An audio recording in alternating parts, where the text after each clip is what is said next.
इन बड़े सवालों पर आज हम करेंगे बात। हमारे साथ कुछ खास मेहमान जुड़ रहे हैं, जल्दी से उनसे आपका तारुफ करा दें। सुभ्रांश कुमार राय हमारे साथ मौजूद हैं, कांग्रेस पार्टी के नेता। सिद्धार्थ यादव, प्रवक्ता भारतीय जनता पार्टी के, हमारे साथ जुड़ रहे हैं। कृष्णा हेगड़े, नेता शिवसेना शिंदे गुट के, हमारे साथ हैं। और किशोर तिवारी, नेता शिवसेना उद्धव गुट के भी हमारे साथ इस वक्त मौजूद हैं। लेकिन सबसे पहले मैं किशोर जी आपसे जानना चाहूंगा, ये औरंगजेब कहां गया 2024 की लड़ाई में? औरंगजेब का जिक्र क्यों? और देश के प्रधानमंत्री की तुलना एक मुगल क्रूर शासक से क्यों की गई है? किस बिना पर की गई है? वो भी जो आधार बताया गया है वो बहुत बेजा नजर आता है कि गुजरात में जन्म हुआ। नहीं, देखिए, मैं संजय राउत का पूरा भाषण अच्छे से सुन रहा था जी। संजय राउत ने इतिहास ही बताया कि दाहोद जो गुजरात में है वहीं औरंगजेब पैदा हुआ था, और जिस प्रकार का महाराष्ट्र पे अब आक्रमण हो रहा है गुजरात का, उससे उन्होंने कंपेयर किया। कोई प्राइम मिनिस्टर से औरंगजेब को कंपेयर नहीं किया है। जो मानसिकता है उस पर हम बोल रहे हैं कि महाराष्ट्र को नीचा दिखाना, महाराष्ट्र के उद्योग गुजरात में ले जाना, महाराष्ट्र पर ये आक्रमण ही है। किशोर जी, वो साफ साफ कह रहे हैं कि शिवाजी का जन्म महाराष्ट्र में हुआ, औरंगजेब का जन्म गुजरात में हुआ, उसके बाद वो मोदी को उससे जोड़ते हैं कि उनका जन्म भी वहां पर हुआ। फिर उद्धव ठाकरे अपने बयान में ये कहते हैं कि औरंगजेब की जो मानसिकता है उसके तहत महाराष्ट्र पर हमले हो रहे हैं, पार्टियां तोड़ी जा रही हैं। फिर भी आप कह रहे हैं कि मिलाया नहीं गया। मानसिकता को तो मिला लिया है, मानसिकता तो है वो, और मानसिकता है इसलिए तो महाराष्ट्र के उद्योग, महाराष्ट्र की सरकार को कमजोर किया गया। और देखिए ना, अभी आप मैं बता रहा हूँ कि ऐसी कोई कंपैरिजन नहीं थी कि हमने औरंगजेब को मोदी जी को औरंगजेब से कंपेयर कर लिया। अब सारा भाजपा कह रहा है कि हमने कर लिया। अब वो राणे जी कह रहे थे कि हमने इस्लामीकरण किया। देखिए, भाषा की मर्यादा तो हर जगह रहनी चाहिए। ठीक है, लेकिन संजय राउत आप ये कह रहे हैं कि प्रधानमंत्री को टारगेट नहीं किया गया। सिद्धार्थ यादव हमारे साथ बीजेपी के प्रवक्ता जुड़े हुए हैं, और लेकिन उनके पास मैं जाऊं उसके पहले, सिद्धार्थ, अगर आप मेरी आवाज सुन पा रहे हैं तो सवाल यही है कि देखिए, अभी तिवारी जी कह रहे हैं कि मंशा मोदी को लेकर बयान देने की नहीं थी, और बयान बिल्कुल वही है कि जहां जन्म औरंगजेब का हुआ वहीं जन्म प्रधानमंत्री का हुआ। फिर वो शिवाजी का रेफरेंस ले आते हैं। महाराष्ट्र पर कह रहे हैं कि हमले भी उसी तरीके से हो रहे हैं। कहना क्या चाहते हैं? सवाल तो यही है। देखिए, ये तो इनसे देश की जनता भी पूछ रही है।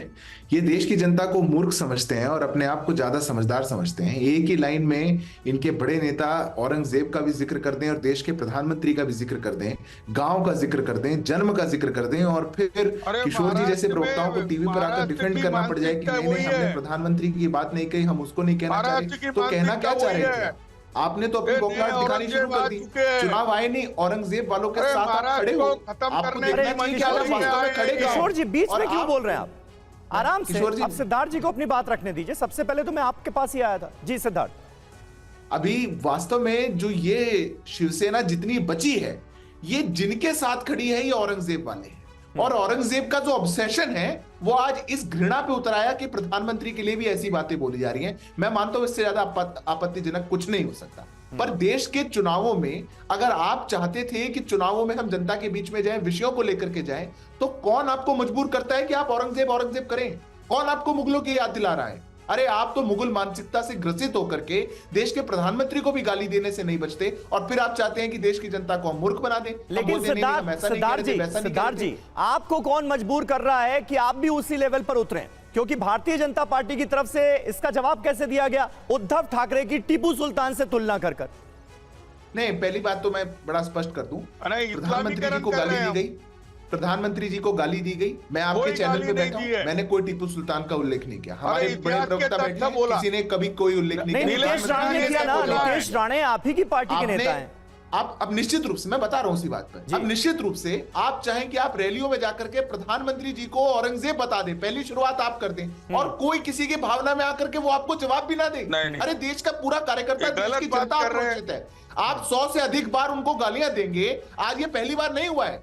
मैं बड़ी तो आप समाज कह से रहे हैं आपसे 10 सेकंड मांगता कह रहे हैं हूं। कि एक्शन ये- का रिएक्शन है ये आपका आपसे बड़ा अगर समाज मैं से 10 सिंपल इसको सेकंड मांगता हूं। समझूं तो आप ये कह रहे हैं कि पहले उधर से किया गया और उसके जवाब में अगर किसी ने ऐसी प्रतिक्रिया दी है तो ये सिर्फ एक प्रतिक्रिया है। कृष्णा हेगड़े, सवाल यहां पर उठकर यही आता है कि महाराष्ट्र में मराठी अस्मिता को, महाराष्ट्र की बात को, शिवाजी की बात को, इन सबको अगर साबित करना है तो क्या औरंगजेब और उसके साथ प्रधानमंत्री के नाम को जोड़ना राजनीतिक तौर पे क्या ये एक जरूरत दिखाई दे रही है?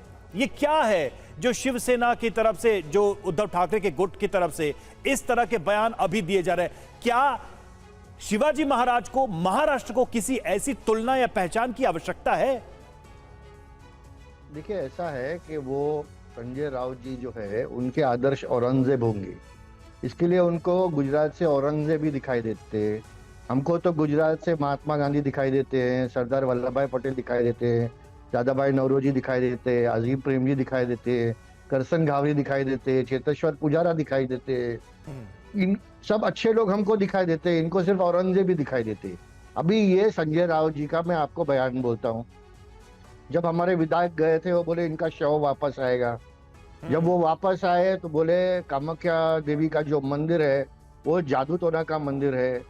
उन्होंने करीम लाला और इंदिरा गांधी के बारे में बात किया। ये संजय राउत जी क्या बोलते हैं सुबह उठ के, सिर्फ उनको ही पता है। और किशोर तिवारी जी का बहुत बुरा हालत होता है पूरा दिन डिफेंड करते करते। देखिए, ऐसा है कि गुजरात क्या हमारे देश से बाहर है, हिंदुस्तान से बाहर है जी। ये जो संजय राउत जी है ये सुबह उठ के क्या बोलते हैं इनको पता नहीं। और पूरे पार्टी तोड़ने में इनका बहुत बड़ा एक योगदान है।